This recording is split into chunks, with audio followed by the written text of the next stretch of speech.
Guys, कभी आपको ऐसा फील हो कि कोई आपको देख रहा है और अगर आप इसको कंफर्म करना चाहते हो कि वो आपको घूर रहा था या नहीं, तो उसका एक गजब का ट्रिक है मेरे पास। जरा ध्यान से सुनिएगा।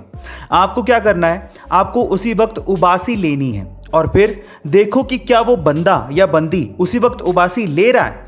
अगर हाँ, तो पूरी आशंका है कि वो आपको घूर रहा था या घूर रही थी, क्योंकि उबासी कॉन्टेजियस होता है, यानी कि संक्रामक होती है, जो कि दूसरों को देख के आती है। गाइस, आपको ये ट्रिक कैसी लगी कमेंट सेक्शन में ज़रूर लिखिएगा और ऐसे अमेजिंग वीडियोस के लिए शेयर, सब्सक्राइब एंड लाइक। मिलता है अगली वीडियो में।